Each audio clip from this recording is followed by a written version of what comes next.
हमारे भारत के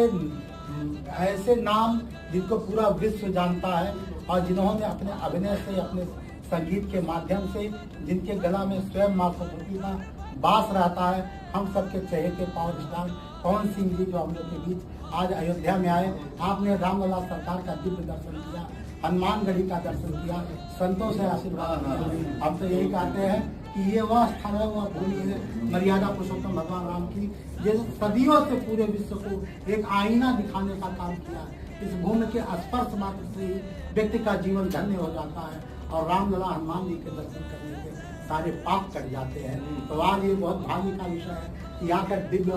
और आज राम जन्मभूमि में दिव्य आरती, आधा घंटा आरती में आपने खड़ा होकर प्रभु रामलला का आरती देखा, जिसके लिए कितने हिंदुओं ने बलिदान दिया और उस सुनहरे पल का आज आपने रामलला को उनकी गद्दी पर विराजमान